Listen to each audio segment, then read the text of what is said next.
Have you ever thought about quitting your job? If so, you're not alone. Studies show that nearly 50% of employees are considering leaving their current roles. That's a staggering number.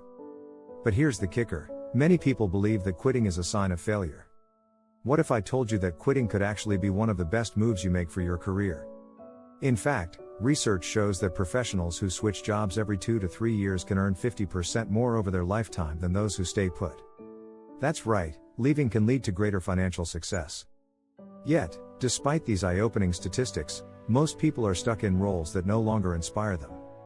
In this video, we'll explore why quitting might be the best career decision you ever make. We'll uncover the hidden costs of staying in a stagnant job and reveal the incredible opportunities that come with taking the leap. We'll also talk about how to quit strategically, ensuring you leave on good terms and open doors for your future. So, if you're ready to discover how quitting can unlock your true potential, stay tuned. This could be the start of something amazing for your career. Chapter 1: The Hidden Cost of Staying Stagnant. Have you ever felt stuck in your career but stayed anyway? It's a common situation. We're often told that staying in one job is a sign of loyalty and commitment. But here's a secret: staying stagnant might actually cost you more in the long run. Did you know that workers who stay in one job for more than 2 years make 50% less over their lifetime than those who switch? That's a huge financial impact. Staying too long can cap your earning potential, even if it feels safe at the moment. Companies love loyal employees, but that loyalty isn't always rewarded. In fact, research from Gallup shows that only 32% of employees feel engaged at work. The rest? They're just showing up. This kind of stagnation can lead to burnout, resentment, and a lack of motivation. There's also something called the comfort zone trap. When you stay in the same place for too long, your brain gets comfortable.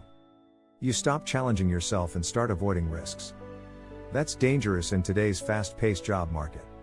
To avoid this, you need to assess your role regularly. Ask yourself, am I still growing here? If the answer is no, it might be time to move on. Start tracking your progress and set small goals. If you're not meeting those goals, take that as a sign to explore new opportunities. In short, staying stagnant can slowly drain your potential. Quitting might feel risky, but it could be the first step toward a better career and a better life.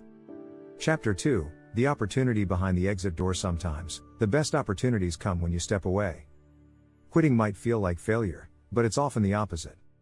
In fact, many of the world's most successful people attribute their achievements to the bold decision to leave. Take Steve Jobs, for example. In 1985, he was forced to quit Apple, the company he founded. Most people thought it was the end of his career. But Jobs saw it differently. He later said, "Getting fired from Apple was the best thing that could have ever happened to me. It led him to start new ventures, like Pixar, which eventually made him a billionaire." So, what's the lesson here? Quitting doesn't close doors, it opens new ones.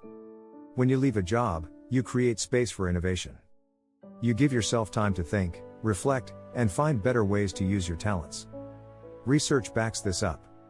A study by the Harvard Business Review found that 75% of people who quit their jobs end up in better positions.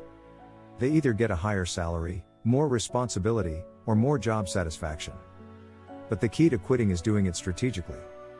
Before you make the leap, make sure you have a plan. Start networking early and keep your options open. Find side projects or passion projects you can work on while you decide. That way, when you leave, you'll already have something to fall back on. Remember, quitting isn't about running away. It's about running towards something better. There's always an opportunity waiting, as long as you're willing to step out and find it. Chapter 3: Redefining Success. When climbing the ladder isn't enough, climbing the corporate ladder is often seen as the ultimate goal. But what happens when you get to the top and realize it's not what you wanted? More people than ever are redefining success, moving away from the traditional ladder mentality. In fact, a study by Deloitte found that 43% of millennials define success as having a work-life balance, not just a high salary. People want careers that align with their values, not just jobs that pay well. Here's the thing: quitting isn't about stepping down, it's about stepping aside. Sometimes the ladder is leaning against the wrong wall. Instead of climbing higher, you might need to shift your focus to something more meaningful.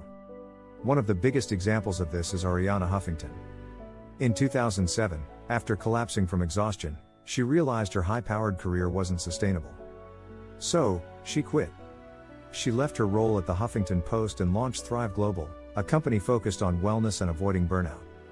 This shift allowed her to redefine success on her own terms. Her story shows that quitting doesn't mean failure, it means growth.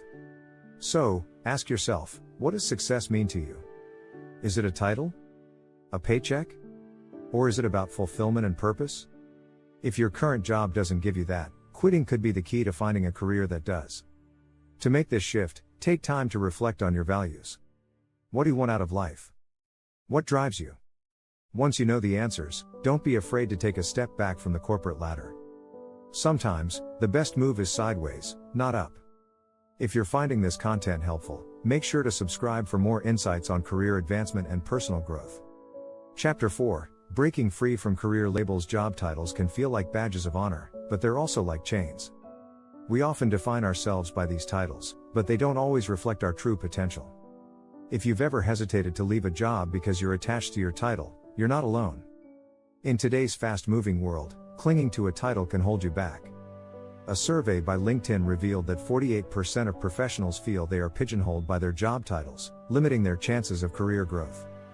Titles make us think we've arrived, but they can keep us from exploring new possibilities.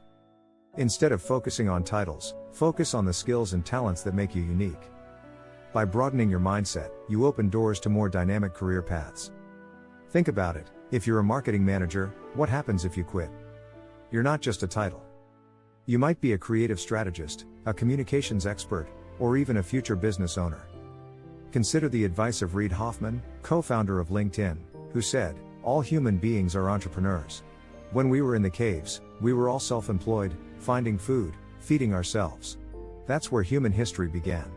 In other words, don't let labels restrict you, we're all capable of wearing many hats. Breaking free from career labels requires a mental shift. Start thinking about your work as a collection of skills rather than a title. Make a list of the things you're good at and the tasks you enjoy. Then, look for roles that align with those skills, even if they come with a different title. Remember, the world is full of opportunities. Your job title shouldn't define your value.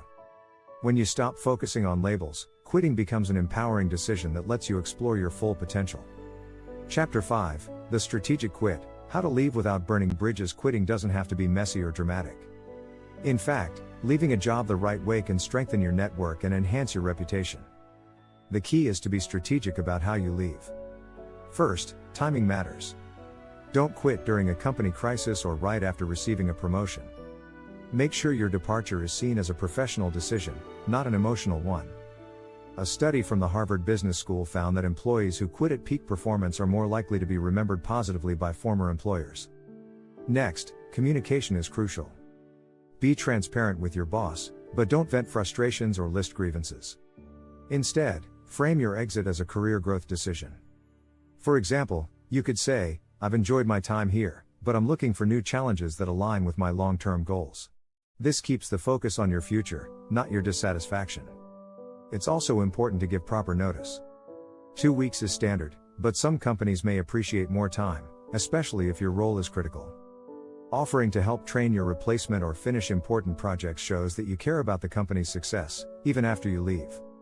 And don't forget about your colleagues. Leaving on good terms with your coworkers is just as important as leaving on good terms with your boss. Take time to say goodbye and express gratitude for their support. You never know when you might cross paths with them again. Finally, use your exit as an opportunity to expand your network. Stay connected on LinkedIn, send follow-up emails, and keep the lines of communication open. As the saying goes, your network is your net worth. By leaving gracefully, you set yourself up for future collaborations and opportunities. Quitting strategically isn't just about closing a door, it's about leaving it slightly open, just in case you need to walk through it again. If you found these insights helpful, don't forget to subscribe. We'll continue to explore career advancement tips and strategies to help you unlock your full potential. Thank you for watching.